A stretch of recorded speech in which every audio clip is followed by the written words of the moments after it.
Fracture prints your digital photos directly onto glass, making your favorite moments come alive in vivid color. Hand-assembled in the USA, Fracture glass prints are a unique and beautiful way to display and share your favorite moments. Simply upload your photo at fractureme.com, select your size, and your glass print will be shipped to you, ready to hang with just one screw. Use code POD15 to get 15% off your order today. That's code POD15 at fractureme.com. Welcome to Webcology. Webcology is the show that takes you into the deepest and darkest ends of the ecosystem on the internet. Our guides will take you on a journey into web marketing and bring you the experts and the information so that you can further explore the web marketing world. Now, here are the hosts of Webcology, Jim Hedger and Dave Davies. Hey everyone, welcome to Webcology on WMR.fm. It's the Ides of April 15th, 2021. This is Jim Hedger from Digital Always Media and Dave Davies from Beanstalk Internet Marketing. And it's April 15th. I know every week I come on and I'm amazed by the date. Like, it's weird. Maybe because we do this every week and dates progress that way. I don't know, but I can't even... I'm having a hard time dealing with this being the new year still. Right. Yeah. And it's funny because you reflect back to where we would have been a year ago doing our show. The topics would have been very different, obviously. But just how, and I'm sure it's the same for everybody in our listening audience, how recent that seems and how so very long ago it seems, both at the same time. But you're right. Like, it gets this like, oh, and here we are, and it's already mid-April. Like, okay, I guess like I got to start reminding clients about like Christmas and holiday campaigns right now. Right? Yep. We're kind of heading into that time where it's like, oh, okay, we only got like actually like, you know, half a year to shore up our numbers and get the right like link campaigns in place and stuff. So, but yeah, it's sort of how it sort of blurs the sort of march of time right now because we don't have the same access to all the fun that we used to have. Looking forward to getting back to it, though. And it might come back one of these days, honestly, if we just collectively get our acts together. I got to do this at the beginning of the show this time. Normally we do this towards the end, but I live in Toronto, Ontario, Canada, which is currently one of the world's major breakout places. We're getting hammered with the new variants of COVID.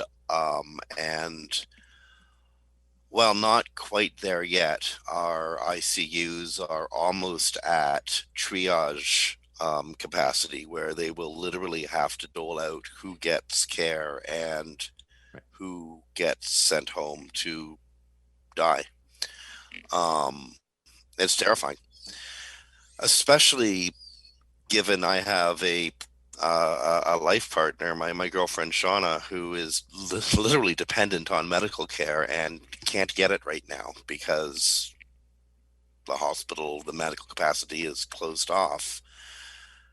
And friends, please, I don't think I've ever mentioned it this way before, but I've mentioned it from a social capacity, trying to get our businesses, our lives, and our society back. And now it's getting kind of desperate on a personal level. Yeah.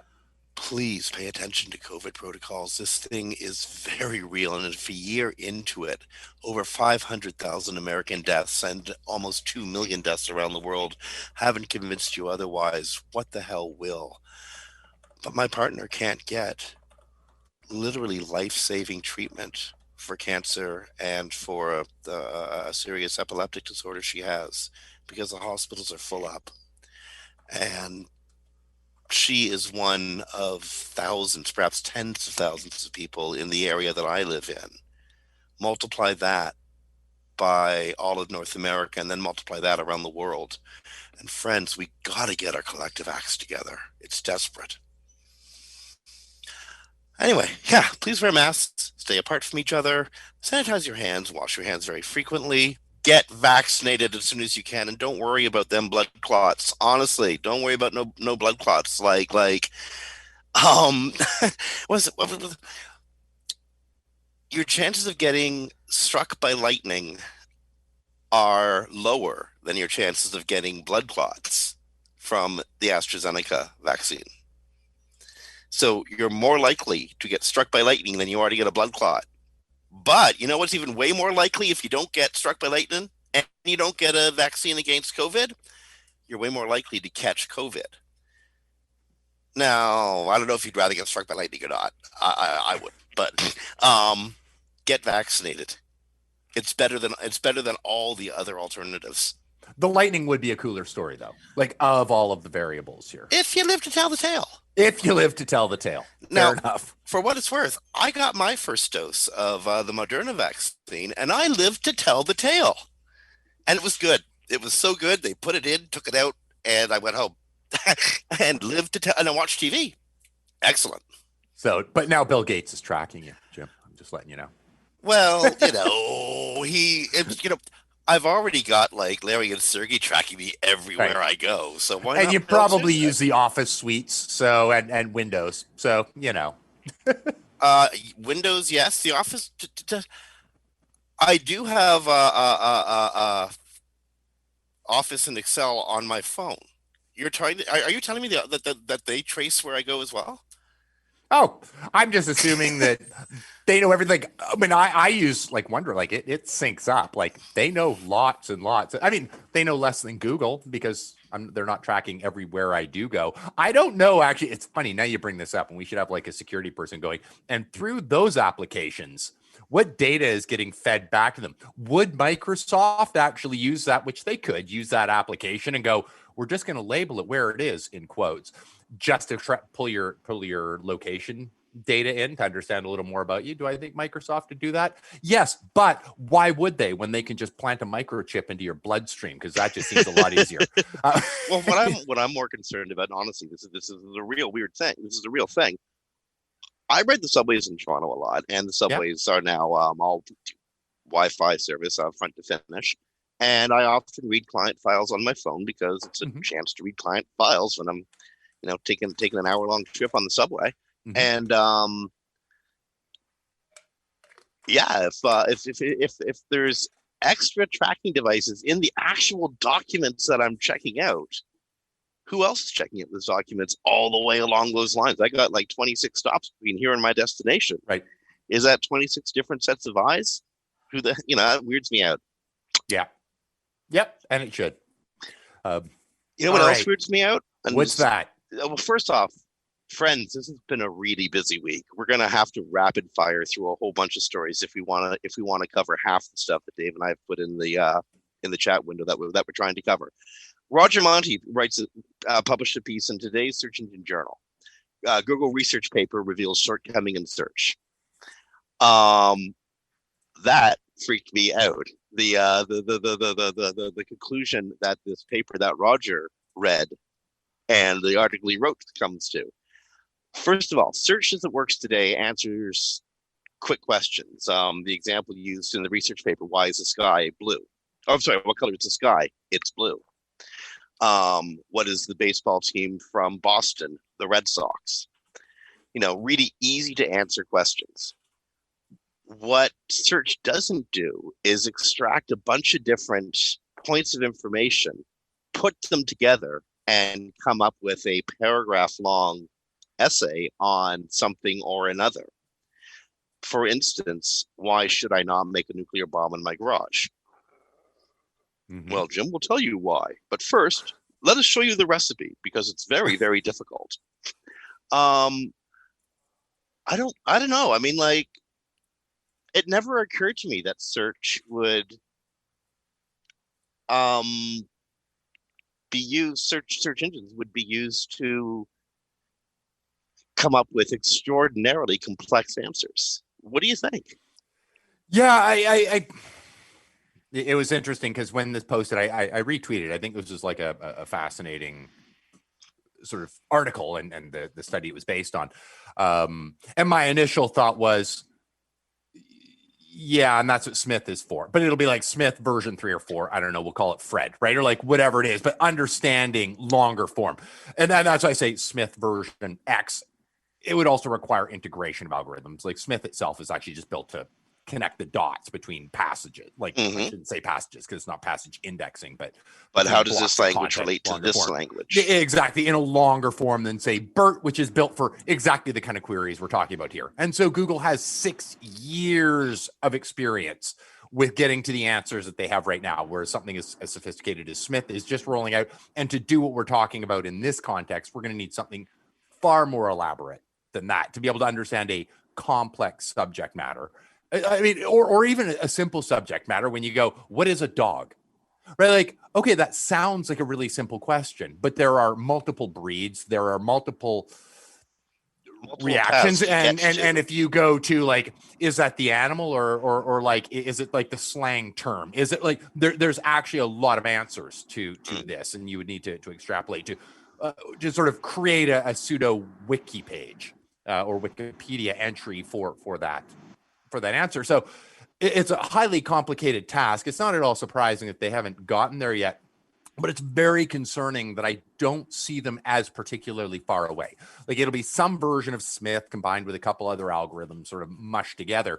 But cascade us forward 2-3 years. If you asked Elon Musk, I think his last was like 5 years from now, we'll be at like that point where AI actually understands things. Now, all of a sudden, I don't know what's left. Like, what is left for us to answer for a user's intent? I mean, I understand somebody needs to produce that base content for Google to rip off, recombine, and then provide a result for. But moreover, who's going to produce the base content if you don't got to learn nothing in the first place? Well, there is that a concern to me, and we see it. And I think both sides. Like, I don't care if you're right, left, or you just care about honesty in presentation of data. If one entity has control of not just search, but also the manufacturing of the answers to complex problems, knowledge itself, really. and knowledge itself, that becomes an enormous problem to me anyway, just from the sharing of proper information. I don't know. There's no possible way. I'm a human being. There's no possible way I could know, quote unquote, everything in the world. I don't want to know everything in the world, right. But I do know how to learn about it. Right. And I've had and all of us have had these neat experiences where at different points in our lives, we've actually been taught how to learn different things. You're going through one right now where you're teaching yourself machine learning and AI. And to do that, you've had to teach yourself how to learn that field. You know what I mean? Which is oddly harder. Well, sure, but because you've been to university, you've been to high school, you've been to public school, right. All of which points teach you how to learn. Right. I'm afraid that if Google and Bing or Amazon or whoever owns all of this immense amount of data, creates the thinking machines for us, much like people are forgetting spatial recognition and forgetting how to read maps because of GPS, just one generation, I'm afraid people will honestly forget how to learn. Yeah. Well, and yeah, why would you if the answer is there? You have the mesh over your, overlaid onto your brain. You can just think faster and have the data direct to you. I mean, I'm not going like, super science fiction-y like the Matrix, but that'd be awesome. But, but doesn't it feel like we are in a weird way? But that is sort of where that precipice that we sort of head into. And I do think is a concern that we'll need to be watching. And I'm sure there's much more knowledgeable people on the path that we're on right now than I, that maybe we should be going, hey, let's have one of those smarter people than Dave to come on the show and actually talk about some of the threats. Well, I think we have to. Actually, we absolutely have to. I'll try to find William Gibson.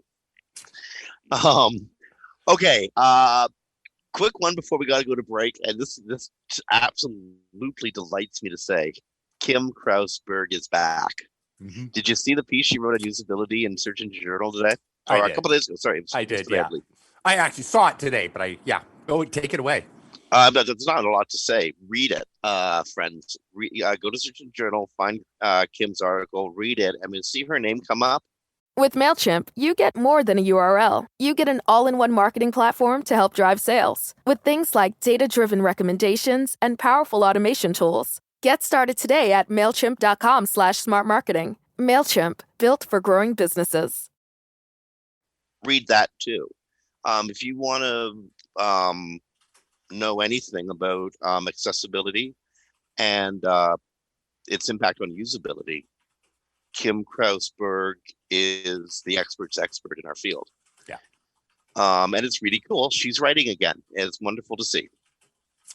Yeah, and she does a great job of pulling it into, like, there is accessibility for accessibility's sake. And by that, I mean, like, okay, I'm speaking as a marketer here, but to expand your presence, right, and tap into additional markets.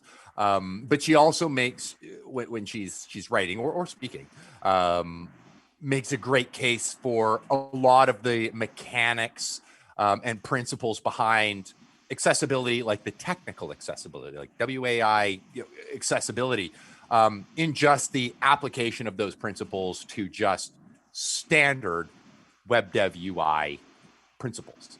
So there really is something to be drawn for everybody who's a marketer on the web from the article and the other articles she's written. Mm-hmm. And I was just a bit of maybe assumptive here or something in the article she's going to write. Yeah. So I really hope she does, because it's wonderful having her voice around. Indeed. Okay, we got to take a break. We got like tons and tons and tons of stuff to talk about. So on behalf of Davies from Beanstalk Internet Marketing, this is Jim Hedger from Always Media. You are listening to Webcology on WMR.FM. It's the middle of April 15th, 2021, and we're back after these messages.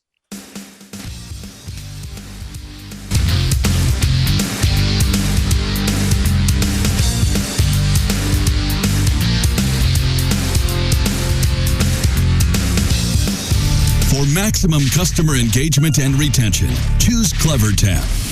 CleverTap is a leading customer engagement and retention platform that helps digital brands maximize lifetime value. Over 8,000 apps around the world, including Vodafone, Star, and Sony, trust CleverTap to improve user engagement, boost retention, and fuel long-term revenue growth. Learn more at clevertap.com. That's clevertap.com.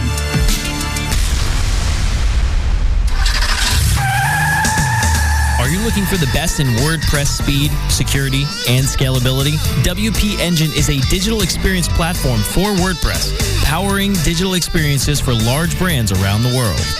With easy-to-use site management tools and powerful do-it-your-way development features, WP Engine gives you the flexibility to build it your way. Improve your SEO and conversion rates with a faster site on WP Engine. Learn more on WPEngine.com. Money doesn't grow on trees, so you'll probably have a better chance of growing your business with WMR.FM.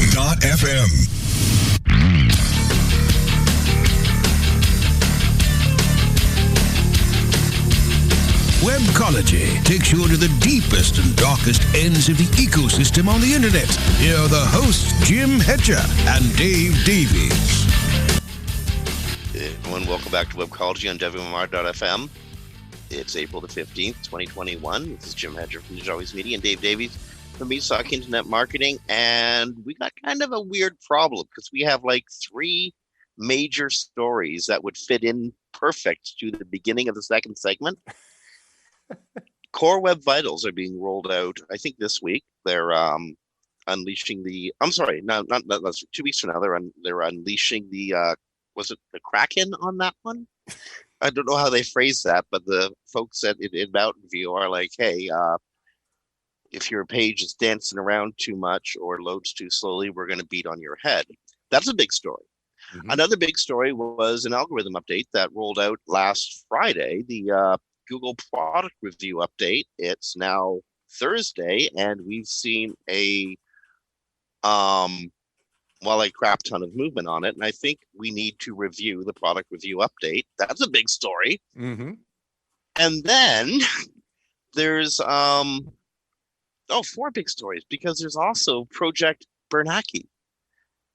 Google had to release a bunch of documents to the Justice Department as part of the antitrust suit that that the United States of America has filed against Google. And in those documents, they didn't redact them. So the public got to look at them. The New York Times found a big section that said, we've been favoring our own ads in the Google Display Network. What are you going to do, sue us? So that's a big story. And lastly, Wix versus WordPress. Not as big a story as the other ones, but kind of fun. Where do you want to go, man? Like what do you do with such choice? Yeah. You know what? Go ahead. I think I can get us through this video. Okay. First, what do you think is going to be Core Web Vitals? Google has this habit of introducing these big concepts that we have to mold ourselves to, and then sort of like going, oh yeah, well, whatever. Core Web Vitals. Is this like Google being big daddy, or is it a really big deal? I think it matters in the long term, not so much in the short term. I don't think they're going to unleash some catastrophe on the web. Like it just doesn't make sense, especially when there are some technologies. Like I have two of our clients are in JavaScript based sites, and they're in different libraries and stuff like that. And it is far more difficult. Now they've given us plenty of lead time, but then the libraries update and things it's a very, very complicated thing. And then Google's actually just changed some of the mechanics and how they're measuring things, right? Yep. That actually helps. It actually helped both of those clients. And it was like, oh, okay, you figured this out a little bit better here, that these are JavaScript sites. They're constantly doing stuff. Like they're really constantly doing stuff all the time. If you watch what's going on the network. And so I appreciated what Google was doing there, but not all, like if you're saying, hey, go to a JavaScript site, that's super helpful for users. And then at the same time going, but the site you're competing against that's in WordPress has a significant advantage over you, simply because the way the site structures may not be better for long-term user engagement, but happens to meet the Core Web Vitals on first load better.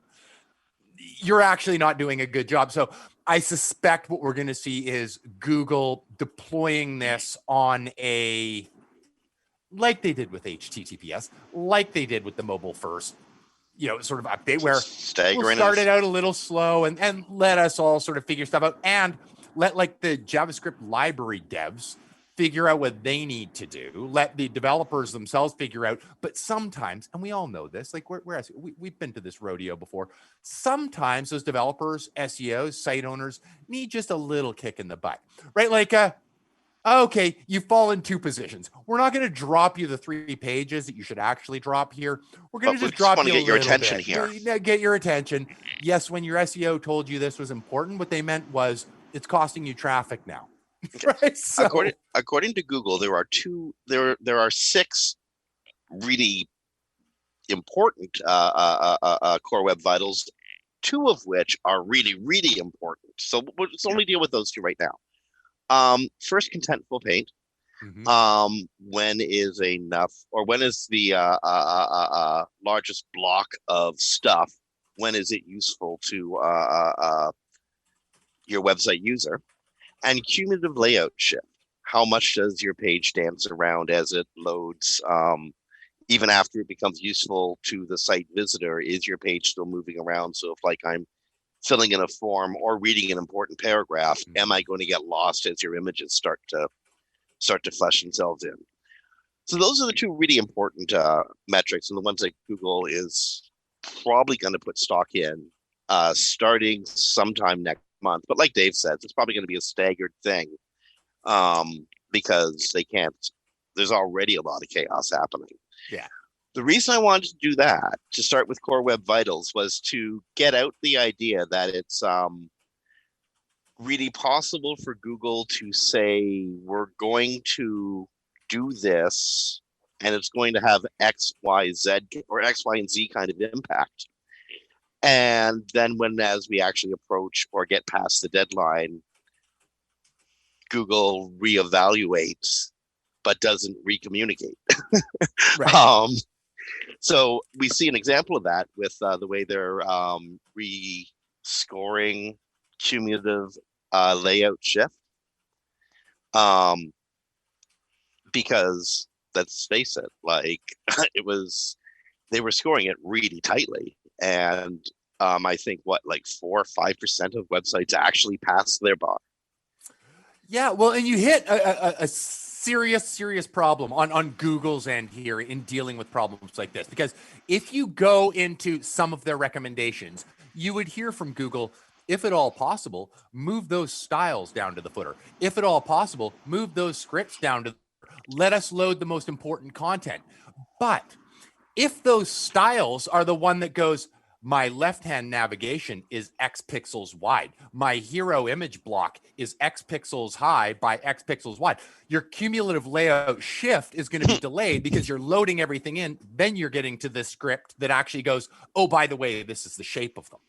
So it's an easy thing to solve and just go, oh, okay, well, actually, you need to write this right into the code of that element or put it right into the header, right? Like, these are my core elements of this page that I need for my layout shifting to be avoided. And let's just load those right in the header, these critical ones, and just load those and then, defer the rest of our CSS. But if you were following Google's advice in the past, you've actually damaged some of these metrics. And now you need to go back and fix them. Now, when Google gave us that advice, this is what they said. And we should have gone, okay, my site looks kind of sloppy when I do that. Like, it's like moving around all over the place. Like, it's a very visual thing. You can see that most people, I hopefully, would have fixed it, but it would have hurt your page speed score to fix it, right? Because you're actually having to move stuff where Google would say that shouldn't be there in the earlier metrics. So, okay, so Google again is saying that as of May 1st, which means that sometime after May 1st, it's going to turn on some form of scoring around Core Web Vitals, but it's probably not going to be a big deal. Right. Whatever that means. That's just the word from Google. It did turn on something last week, the product review update, which actually was a really big deal. There are two different kind of algo updates. One is the core update that search marketers may be a bit more familiar with, because recently we've gone through 7 core updates in like 2 years. Mm-hmm. Core updates are really difficult to pinpoint and deal with, because that's like Google. If you think of the algorithm as a spine, this is Google inserting something between vertebrae. A regular old algorithm update, on the other hand, that is targeting a specific issue, that's something quite different. And this one was about product reviews. And you think of the site of the e-commerce universe and how many reviews, products, and user-generated information, and not just user-generated information when it comes to product reviews, but also the reviews that the manufacturers give to the products themselves. Google was really concerned with what consumers are seeing in relation to products in e-commerce stores, and given the, I don't even know if there's a number we can use to talk about the expansion of the e-commerce universe in the last year. Mm-hmm. I think it Googleized. That's the right word. It Googleized in the last year, which suits Google just fine. Yeah. But it doesn't suit Google just I know, see what I did there? It doesn't suit Google just fine, because it's a crap ton of data that they got to deal with. Yeah. And they really want to make sure they're giving out really extraordinary data to their users. At least that's what they say. So, product review update. Fracture prints your digital photos directly onto glass, making your favorite moments come alive in vivid color. Hand-assembled in the USA, Fracture glass prints are a unique and beautiful way to display and share your favorite moments. Simply upload your photo at fractureme.com, select your size, and your glass print will be shipped to you, ready to hang with just one screw. Use code POD15 to get 15% off your order today. That's code POD15 at fractureme.com. With MailChimp, you get a whole lot more than a URL. You get an all-in-one marketing platform to help drive sales. That means you can connect your data to make more informed, smarter decisions, and you get powerful automation tools like our Customer Journey Builder to ensure you never miss an opportunity to turn shoppers into loyal customers. So if you're ready to integrate your marketing and boost sales, get started today at MailChimp.com/smartmarketing. MailChimp, built for growing businesses. Boom. It was introduced Thursday night, hit last Friday. What have you thought? Any major impressions?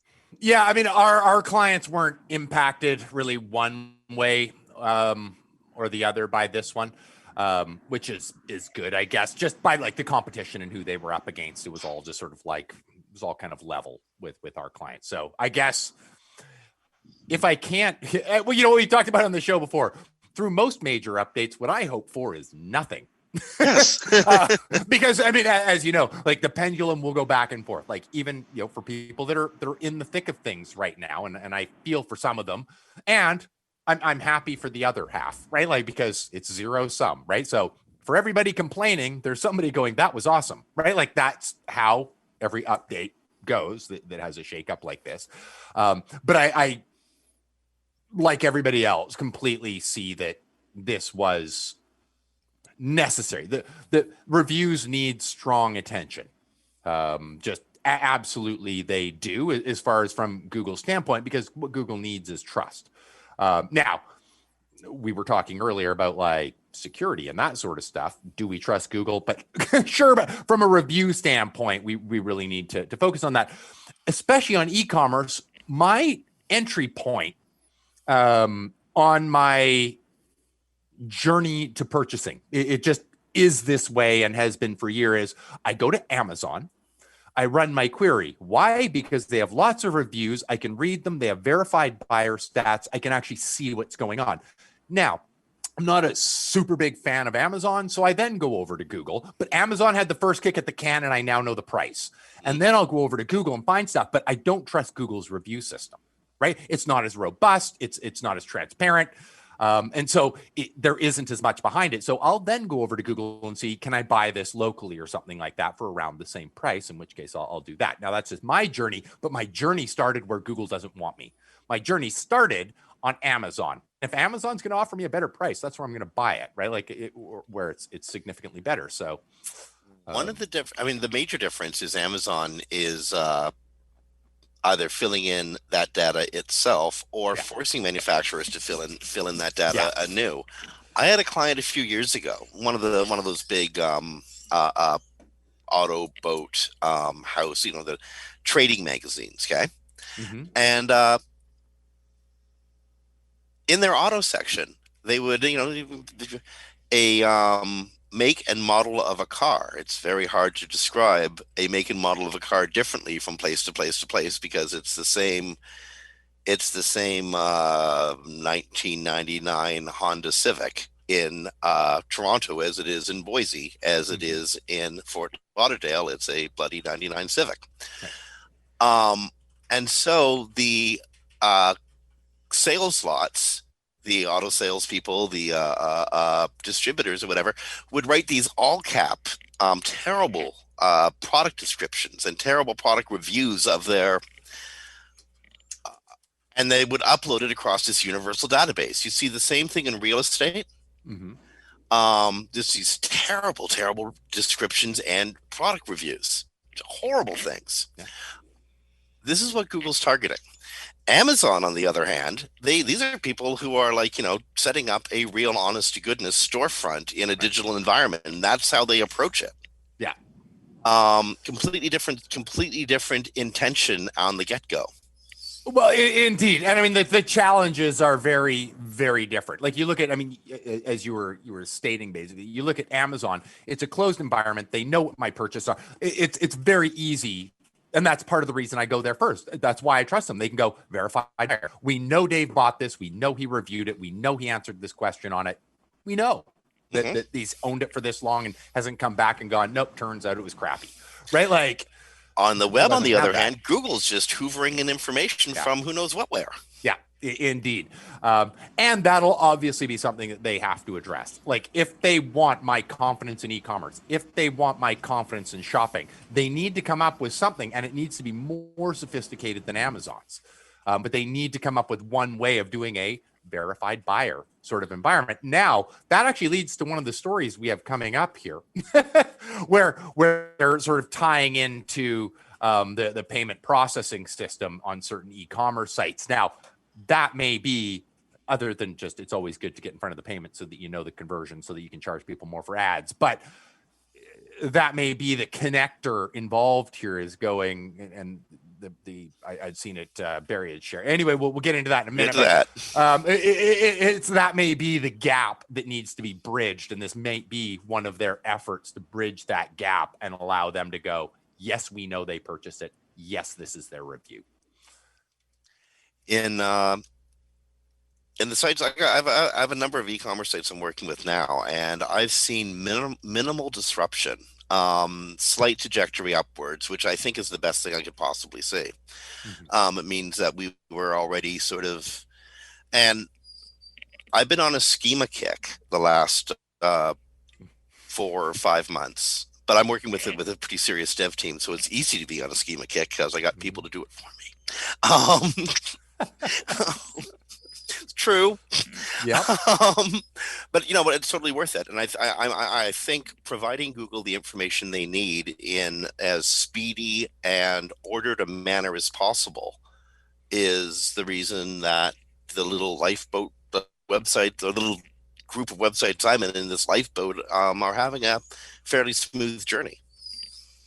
Yeah. Yeah, well, it's funny. You got me off on a tangent there, like in my own brain as well, because I don't know what's in the water right now. And you know, I mean, I've always been a fan of schema, but I too have been like, okay, let's explore all the different kinds and which ones might now be introduced in the not too distant future into. Well, because you know where it's going with AI. I mean, how else is the brain going to get fed? Right. That's what it boils down to, isn't it? Well, honestly, Google. How to say this? The web, do you remember when the web started and we were all amazed that it was growing exponentially? Just how fast, I'm talking like before the turn of the century. Back then, we were amazed how fast the web was growing. Yeah. It hasn't slowed down. Oh, yeah. So think of Google bringing in all this information, and we know that they're working with AI. We know that artificial intelligence needs to have information fed to it in specific ways or it can't learn it properly. And if it does learn it in a weird way, things go very weird, very fast. Mm-hmm. So Google wants us to use markup language, and it's marking that language very harshly. They can screw up in your schema, and you will see Google telling you that you messed up. Mm-hmm.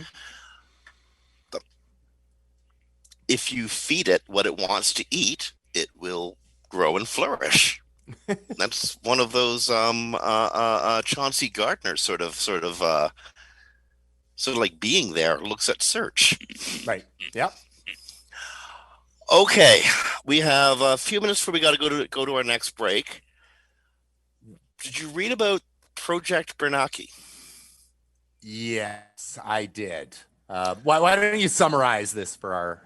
Okay, this is a little bit complicated, but Google is facing an antitrust suit from the State Department or from the Federal Trade Commission. It had to file documents explaining how it does certain processes, one of which covered the Google Display Network. Google, because the courts don't want cases tried in the media, they want the cases tried in the courts. Such filings are allowed to be redacted in the public view. The court gets the entire document, but what the public gets to see is allowed to be redacted. So we don't argue it in public while the judge is mulling over his or her ruling. Google mistakenly, and some now former Google lawyer mistakenly uploaded a bunch of unredacted files that basically pointed out how Google was using publisher data to figure out what other advertisers were paying. And with that knowledge, Google understood what it needed to pay in order to get specific placements above, below, or around other advertisements. And then it used that data to model their bids in order to win auctions in spaces that were most important to them. Presumably at the lowest rate it possibly could. Mm-hmm. Google has all this data. It owns DoubleClick. It owns that entire massive Google ad network, or Google Display Network. And Google used that information to favor ads from its own properties or its own network. We're talking the difference between tens of millions and hundreds of millions of dollars in spend that Google advantageously took advantage of its knowledge. And we learned that from Google's own documents. Yeah. I love the quote in the article on it. It just like really jumped out at me and going, okay, this really summarizes why it's wrong. And it was the Texas Attorney General Ken Paxton, in his outline of it. And the statement is, Google is essentially trading on insider information, which is 100% true, by acting as the pitcher, catcher, batter, and umpire at the same time. And I'm like, yeah, that's exactly what they're doing. Like they're controlling the supply, the demand. Now, there's always part of me going, yeah, okay, but this is Google. Like they could go, all my bids are $100 because it doesn't matter. Okay, so YouTube is paying Google ads, right? Like, so like, it all moves around, but there are a lot of subtleties in here to just like, as you know, and anybody who's done like paid search, right? Like just I'm just going to win by X, right? I don't need to super win. I can just like, they could save on their scale millions upon millions of dollars every year, just with these fractions of pennies that they can play around with. What if you knew without any doubt whatsoever that the number 2 position got the most clicks? Right. And you made sure that you bid yourself into that position every time, allowing your competitor to pay a little bit more to push traffic down to you on your ad. Google did that. Yeah. Well, and I mean, I can see what my change in my headlines do to my click-through rate, but wouldn't it be nice if I could see what my competitors' click-through rate changes would be? What would you do with nice. that data? Yeah. What would you do with that? I'd abuse the heck out of it. Of course you would. Of course That's what they pay you for. Yeah. Now, Google pays itself, and in turn, Google then pays its shareholders. Yeah. And, there was a time when Google actually had a simple 3-word corporate motto, don't be evil. Right. That ended 2006. 2006, was it 2005 when they went public? And I was going to say, that's about IPO-ish, yeah. Yep, suddenly became answerable to and only to its shareholders. Because if this is actual information that came out of Google's own documents, that's evil. Yeah, it's no other words. Evil. It's business evil. Yeah. Okay. Speaking of business, we got to do a little bit here on WMR. That was a crappy segue, but we're going to use it anyway. On behalf of Dave Davies from BSOC Internet Marketing, this is Jim Hedger from Digital Always Media. You're listening to Webcology on WMR.fm, and if you stick around, we're going to be back in a few minutes.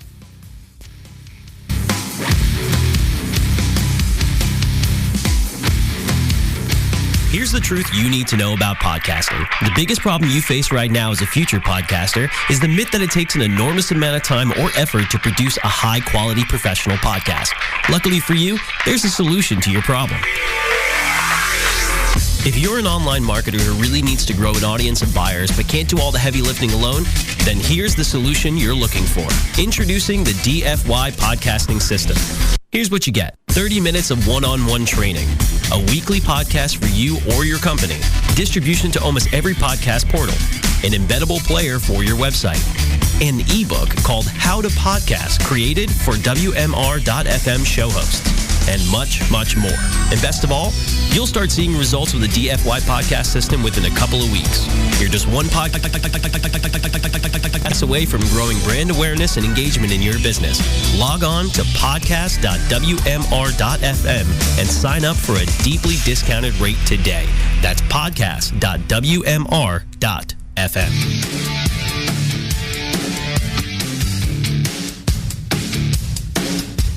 Webcology takes you into the deepest and darkest ends of the ecosystem on the internet. Here are the hosts, Jim Hedger and Dave Davies.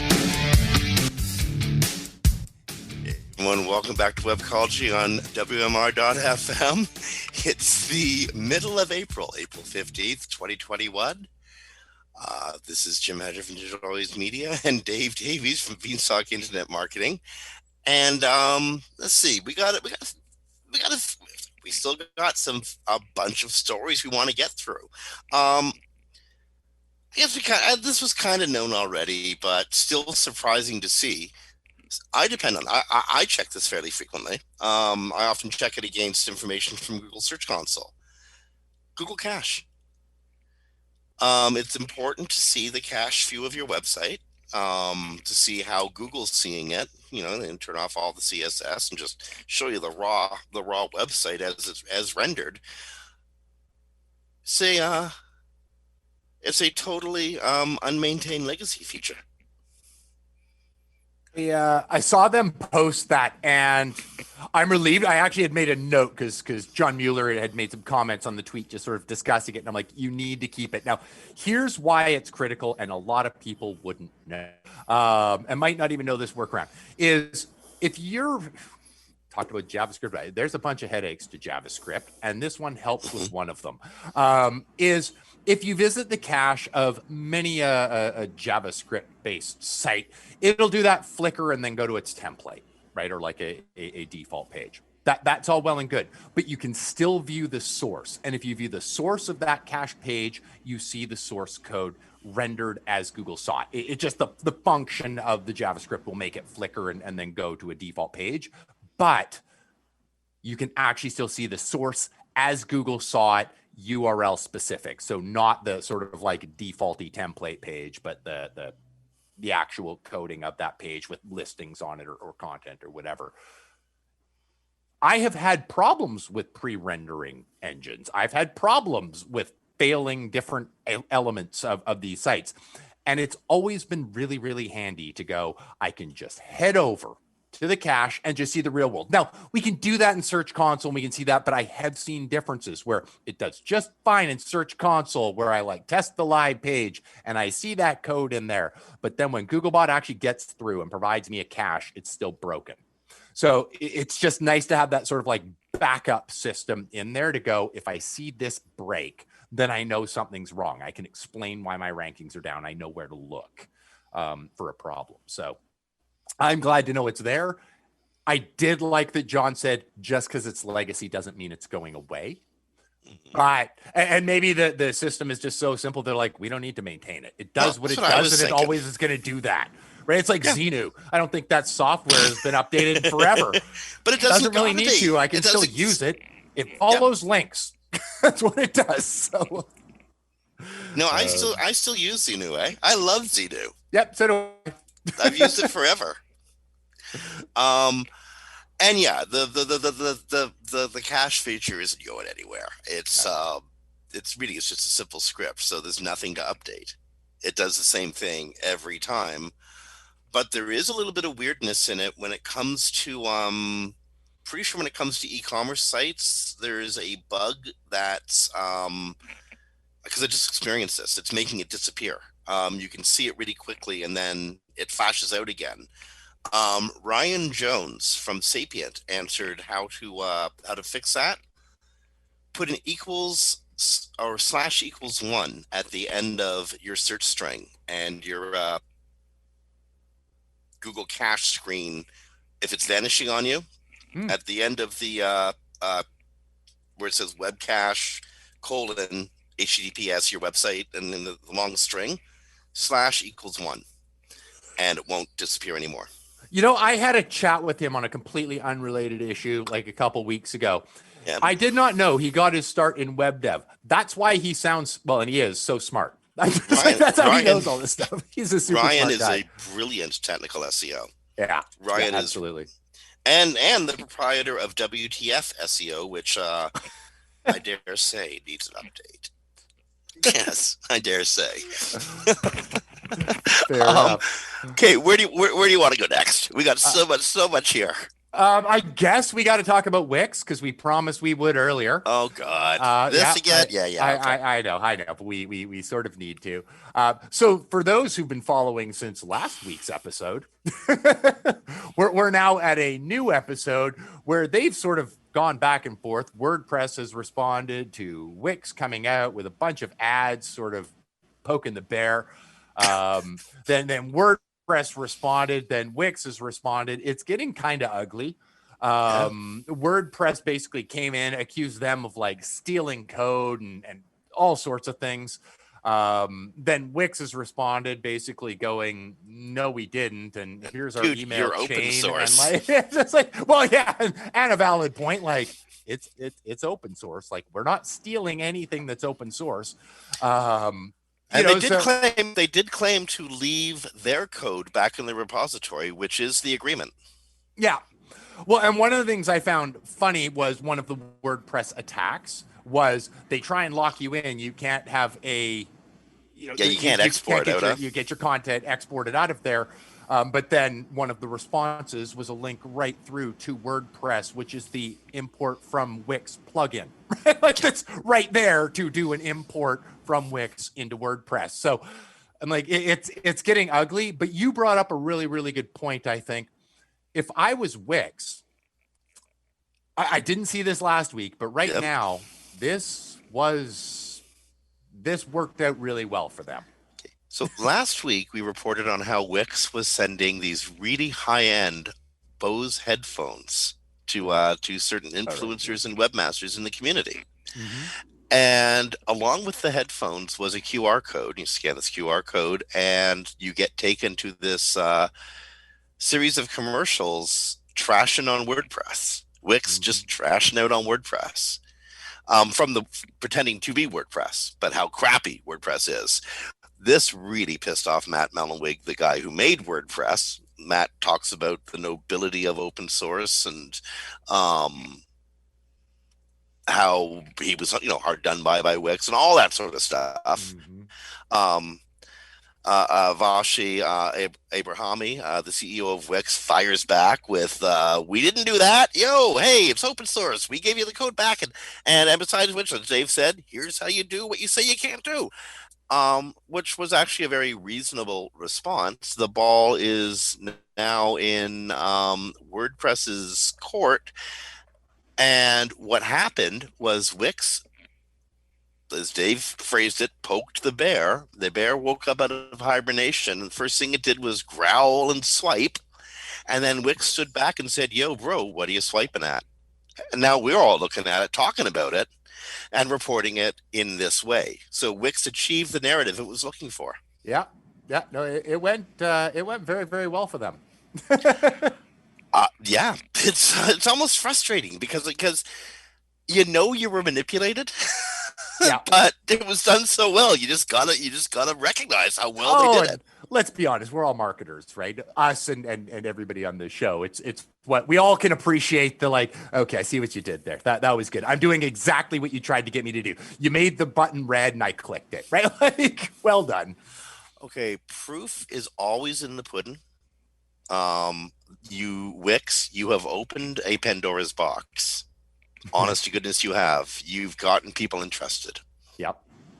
You think the ball's in WordPress's court, and it is kinda, because WordPress has a lot of problems it needs to deal with constantly. Yeah. But then again, this is the web. There's a lot of problems that are going to happen that we didn't even think of 2 weeks ago. Right. Yeah. We're in a constant fight against hackers. We're in a constant fight against each other and in a competitive environment to try to be better and outdo each other. It's a friendly fight, but it's for real. Yeah. Now, Wix, you've attracted people's attention. You've got to be better than the next guy, or you can't claim to be. And you're going to get reviewed. People are gonna start writing about how you do this and that with Wix. It's gonna happen. Yeah, indeed. And I mean, you can pretty quickly and easily do A/B tests, right? And things like that to sort of figure out, okay, which one is faster, which one has cleaner code, all that sort of stuff. And you're right, all systems break, all systems have problems. That's just the long and short of it. It's funny, I was listening to Search Off the Record, which is a podcast with Gary Eyes, John Mueller, and Martin Splitt. And it was funny. I was looking for a past quote to pass on to a client from one of them. And Martin said probably one of my favorite things. I was like, oh, this is just my favorite thing that I have ever heard that sort of summarizes the entire web as a whole, but he's talking about our community. The biggest thing I've learned in the last 3 years at Google is that developers and SEOs are both extremely creative in building things that don't work. It was rightfully in answer to John Mueller was asking him, have we sort of solved this JavaScript rendering indexing thing, right? And that's what he was commenting and responding to that. It became one of my favorite quotes. I'm like, yeah, we constantly are trying to like overcomplicate and reverse engineer, and then we'll make something that doesn't work. But now the ball is in Wix's court. You want to flood a bunch of users in, you're going to find out where the leaks are in your boat really fast. And especially when we're coming in going, we have this memory of it not being very good. Yeah. And let me tell you, if people have a problem with your system, they're going to be happy to tell you. Yeah, especially if you've called out the system they liked. Yeah. Okay, we're almost at the top of the clock. Real quick one. Ryan Jones didn't mean to do this, but he ended up writing a primer on XML sitemaps in just trying to answer a basic question: do you need XML sitemap or not? It's in Search Engine Journal. Bottom line, if you got a really good site with good navigation, everything is laid out good. Probably not. However, if you've separated your images and you got them sitting on a content delivery network, it's good to have an image search engine or an image sitemap because they got to find them somehow. That was the TLDR version, but Ryan stretched that into 3.5 pages in Word. And a great answer, by the way. It really is. It's a great primer on sitemaps. And we've quoted him once. You know, oh my goodness, Barry Schwartz, just for the hell of it. Almost didn't mention his name today. I know. We got Ryan in twice, and no mention of Barry at all. Okay, on that, and I'm so glad we got it in. It's top of the hour, so we got to take our leave here on Webcology. So on behalf of Dave Davies from BSOC Internet Marketing, this is Jim Hedger from Digital Always Media, and I want to say thank you to a segment of the search marketing world. You know what I mean. Thank you all so much. And friends, thank you for listening to Webcology on WMR.fm. We're going to be back next week. Stick around WMR. There's great content coming up after these messages. Stay safe, wear a mask, wash your hands, social distance. If you can, stay at home, and let's get past COVID. Stay safe, rank well, and we'll talk to you next week.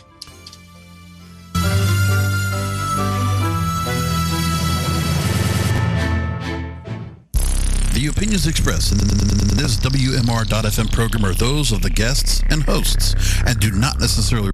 With MailChimp, you get more than a URL. You get an all-in-one marketing platform to help drive sales with things like data-driven recommendations and powerful automation tools. Get started today at MailChimp.com/smartmarketing. MailChimp, built for growing businesses.